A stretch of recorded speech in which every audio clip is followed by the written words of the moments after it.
भारत हमारा देश है, हम सब भारतवासी भाई और बहनें हैं। ये तो आप सभी ने बोला और सुना होगा, बट ये सिर्फ बोलने की बात है। भारत में बस बोलना ही रह गया है। कभी बोलते हैं बेटी पढ़ाओ बेटी बचाओ, और आज जिसे हमने पढ़ा लिखा कर डॉक्टर बनाया है उसी के साथ ऐसा हुआ तो हम तो आम लोग हैं। इंजीनियर डॉक्टर आईएएस बनाकर भी क्या फ़ायदा। जो खुद डॉक्टर है, जो खुद दूसरों की जान बचाती है, उसकी जान की जिम्मेदारी कौन लेगा।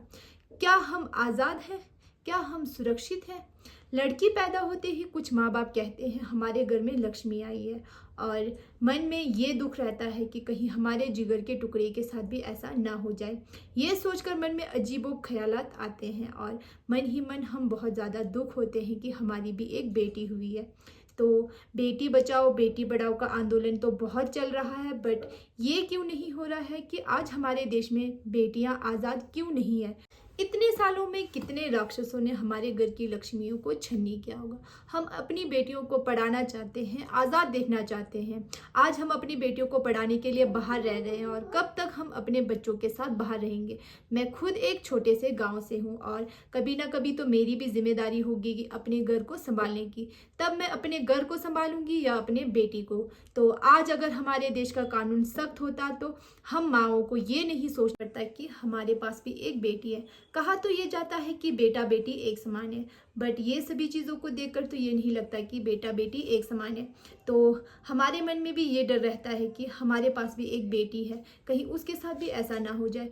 कहते तो ये है कि बेटा बेटी एक समान है, बट हम माँ बाप भी ये समझ सकते हैं कि हमारे पास एक बेटी है जिसकी हमें रक्षा करनी है। आज अगर हमारे देश का कानून सख्त होता तो कोई भी माँ अपनी बेटी को ये ना बोलती कि रात हो गई है, अकेले मत जाओ, अकेले मत घूमो, ये मत करो वो मत करो। जब मैं छोटी थी मुझे कुछ समझ नहीं था, मेरी माँ बोलती थी कि भूत से मत डरो, डरना है तो इन इंसानी राक्षसों से डरो जो कि भूत से भी ज़्यादा डरावनी है। तो तब मैं छोटी थी, मुझे कुछ समझ नहीं था। जब मेरी खुद की अपनी बेटी हुई तो मुझे माँ की बोली हुई एक एक बात समझ आई। पिछले साल मैंने एक न्यूज़ पढ़ी थी कि 2 साल की नन्ही सी जान के साथ दुष्कर्म किए गए। तो यह सुनकर बहुत दुख हुआ, और मन ही मन मैं बहुत उदास हो गई थी, और मन ही मन ये डर था कि मेरी भी एक छोटी सी नन्ही सी जान है। बट मेरे कान ये सुनने के लिए तरस रहे थे कि उस राक्षस को फांसी की सज़ा मिल चुकी है। बट धीरे धीरे ये न्यूज़ भी ख़त्म हो गई और हम सब इस न्यूज़ को भूल गए। तो पर उन माँ बाप के बारे में सोचो, क्या मिला उन्हें पढ़ा लिखा कर उन माँ बाप को जिसने अपने बच्चे को इस काबिल बनाया है।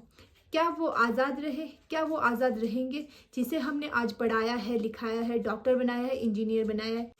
देश तो आज़ाद है, पर हमारी बेटियां कब आज़ाद होंगी। इस बार भी इन राक्षसों को छोड़ दिया गया तो हमारी बेटियां कभी सेव नहीं होगी। कोई माँ ये नहीं चाहेगी कि उन्हें एक लड़की हो। हम अपने लड़कियों को क्यों पढ़ा रहे हैं, क्यों लिखा रहे हैं? क्योंकि वो आज़ाद हो। जब पढ़ा लिखा कर लड़कियां आज़ाद ही नहीं हैं तो क्या फ़ायदा उस पढ़ाने लिखाने का। हर माँ बाप का ये सपना होता है कि उसकी बेटी पढ़ लिख कर कुछ बने और वो स्वतंत्र रहे। बट कहाँ है आज़ादी, कहाँ है वो आज़ादी। ऐसे आज़ादी का क्या करना। एक माँ बाप अपनी पूरी ज़िंदगी अपने बच्चों पर कुर्बान कर लेती है, और जब बच्चे का फ़र्ज़ अदा करने का टाइम आता है तो कुछ राक्षस उसे अपना शिकार बना लेती है। आज अकेले जाना, अकेले रहना, अकेले घूमना बहुत ज़्यादा डर लगता है। अभी भी टाइम है, बहुत जानें बचाई जा सकती है। क्या पता अगला शिकार आप और हम में से कोई भी हो सकता है। इसीलिए आवाज़ उठा। अगर आप इस बार आवाज़ नहीं उठा पाए तो ये समझ लेना कि हमारी बेटियां कभी आज़ाद नहीं हो पाएगी। इस बार अगर इन लोगों को फांसी की सज़ा नहीं मिली तो कभी भी लड़कियां सेफ नहीं हो। डॉक्टर मोमिका के साथ जो हुआ, और यूपी में जो 22 साल की लड़की के साथ 5 दरिंदों ने मिलकर दुष्कर्म किए, क्या ये आज़ादी है? क्या ये है बेटी पढ़ाओ बेटी बचाओ आंदोलन? तो ऐसे आज़ादी से अच्छा है कि हमें कोई आज़ादी ही नहीं मिलती। और भी कितने केसेस होंगे जिसके बारे में हमें कानों कान खबर भी नहीं होंगे।